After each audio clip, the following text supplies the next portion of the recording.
This is my $200 1980 Enticer, and today I'm going to be sharing with you how I turned this pile of junk into a mountain mod that's tons of fun and somewhat sort of capable-ish. Stay tuned.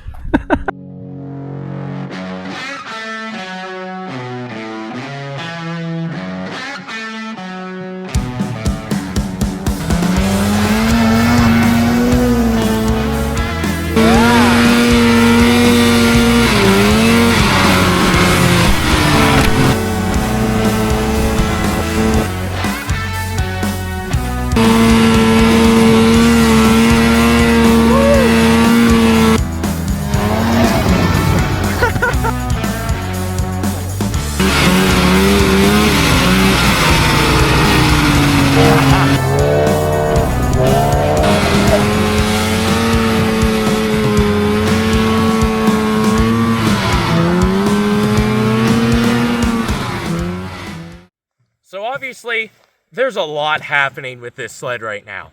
If you watch our cheap snowmobile series, you're already kind of familiar with this sled, but if you're new to the channel, at its very basic form, this is a 1982 Enticer 340 with a Ski-Doo 144 track under it and a Polaris 500 engine under the hood, as well as obviously an Arctic Cat seat. My main goal in this video is to kind of showcase how I overcame a lot of the problems that I encountered building this and give you all some tips if you're interested in making something like this for yourself. So the first thing I kind of want to talk about is how I got this longer track under the unit. Okay. All right, so like I mentioned, this is a 144 track out of, I think, a 1997-ish Ski-Doo Summit 670. I am using a 136 skid just because that's what came with the part sled. The biggest problem with these Enticers, if you want to do a track swap, is they have a really weird drive pitch on the 1980 and older models. It's like 3.19 or something, super uncommon. So the Ski-Doo track has a 2.52 pitch.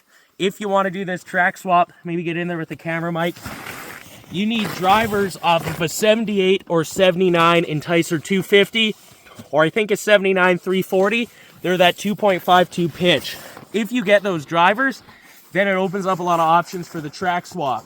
All I did with this, my front hole for the front of the skid here, I've relocated it back from the stock position here. Just gonna measure off your donor sled where that should go. Made this little reinforcement plate, riveted it on. For the back mount, I drilled out all the rivets on the factory mount here, drilled it out, moved it back, re-riveted it, and bolted it on, and got that skid bolt in there. Again, you're going to want to get that measurement off of whatever donor sled you're using. The track itself, around here, all the free sleds you can get are mountain sleds, so I think that was an 1 3/4 paddle. That didn't clear the tunnel, even with the 7-tooth drivers, so I hacked them down, took forever. So really I have an 1 1/4 lug.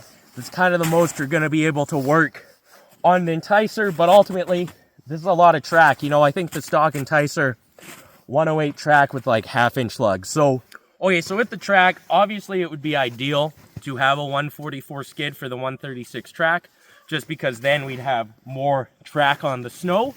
But what kind of advantage of using this longer track with the shorter skid is it makes the approach angle for the track a lot shallower. So if you have a steep approach angle, kind of like that, the sled's just going to want to dig a trench, which, you know, you got to break out the shovels and dig. If you have this shallow approach angle, it really gives the sled that much more of an opportunity to climb out of the snow, and it doesn't dig a trench. So, you know, I wouldn't shy away if you have a shorter skid to put that longer track on. You can still make it work and maybe save some cha-ching. All right, so if you're gonna go through the effort of doing the track swap, you should do something about your front end. So bare minimum, you do need to lift it a bit. I got these 2-inch pieces of square aluminum, 1/4-inch wall to lift it up a bit. Don't use 1/8-inch wall, it'll bend. I learned that from experience. Or use steel. Other thing I did, which is a great mod on any old sled, whether you do anything else or not, is these 8-inch Kimpex ski skins. One, they slide so much better than the metal skis, and two, because they're so wide, you get so much flotation from them, it kind of transforms the sled. My friend Dave had a Safari 377 with like a 102 track on it. He put those ski skins on and it just tore around the mountain. So that's kind of a worthwhile mod. I just always end up making my own runners here out of some 3/8 rod. Not that runners are an expensive item, but they're kind of fun to make. And honestly, long term, I think it'd be pretty sweet to get some pogos off of like a phaser on here, kind of like Power Mods did. But you know what, the leaf springs work okay, and I have lots of fun riding it just like this. And I think these ski skins are only like $100, so it's a great mod if you're into crappy old sleds like I am. So the track swap on its own is a huge upgrade, and I did run this for a little bit with the 340 engine, and you know what? It actually worked all right until I blew it up, which leads us to what do we have going on under the hood. So let's take a look at that. It's also not the heaviest sled ever, which is kind of nice if you're doing one of these budget builds.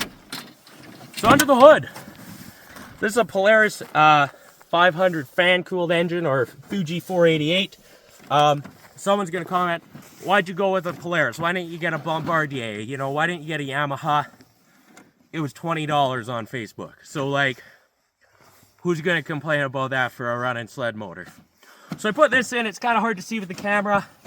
We kind of have a modified stock Enticer mounting plate. We just got some 1/4-inch steel, lined it up with the bolt holes on the bottom of the engine, and got our clutch about as aligned as we could. So for the belt, we're using a belt width of, well, you'll see. We got a 1 3/8 belt width, which is the same as the Indy had, because we're using that Polaris clutch on the engine, primary, with a Yamaha secondary clutch here, which was the cause of a lot of problems, I will not lie. One, the alignment here is kind of hard to get right. Polaris motor specs 16mm offset. Yamaha wants 12 offset. I went with 14 for the middle, and that has solved my problems. I'm not nuking belts. On the Yamaha secondary clutch, there's no alternative springs available for it. So we actually just drilled in some new holes, increased the tension on that spring, and that kind of made the clutching work a bit better. All right, adding on to that, a couple other things I want to mention about the secondary clutch. First of all, they're pretty flimsy. They're only made to handle like 30 horsepower. So I ended up machining kind of a support bearing back there. I'll put some pictures on your screen so you can see it better. And that just makes it so when this is under power, this is supported and I don't crack the chain case because they're kind of flimsy. I can't take credit for that idea. I got it from a Facebook group. I'll share that post. Hopefully the guy doesn't mind. And another thing I did, because I am pulling a lot more track, is stock these have a 13-tooth top sprocket in the chain case. I dropped that down to an 11-tooth. Just got more jam off the line and really helped solve some of my bogging issues. On this primary, I did stiffen up the spring to make it work. Those of you who watch my cheap sled series know that I had some pretty gnarly bogging issues with that, and that kind of helped fix it up.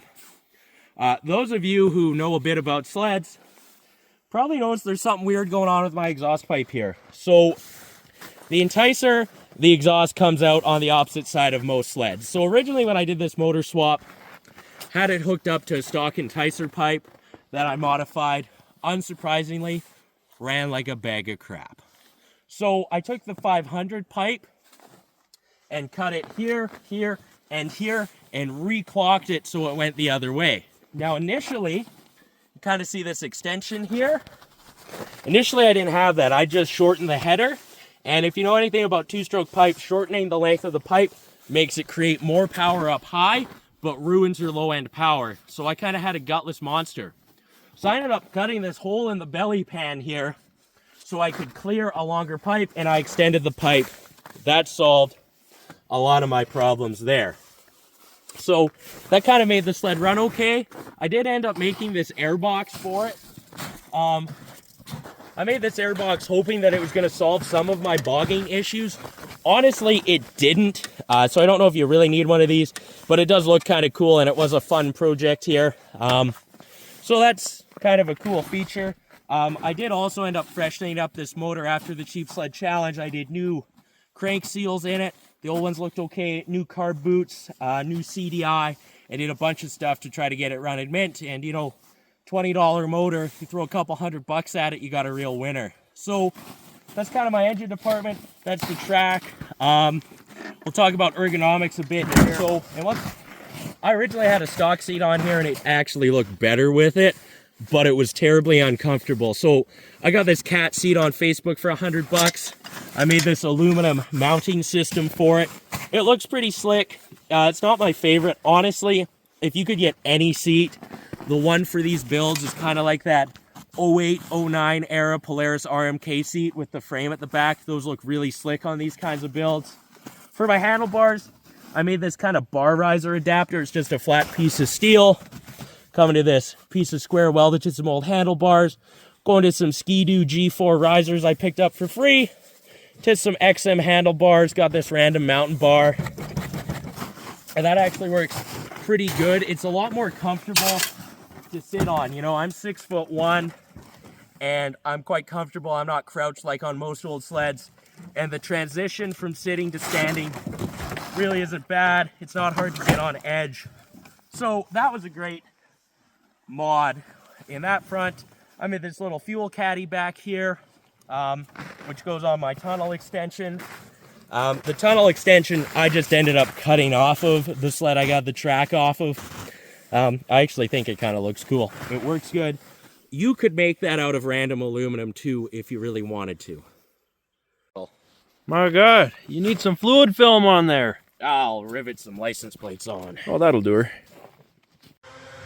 Thanks for watching the video. If you have any comments about this build, let me know down in the comments. And I also want to know about any crazy snowmobile builds that you have done yourself. And if you guys want to see some action shots of me riding this unit, let me know, because I've been having a lot of fun taking this thing out into the BC backcountry.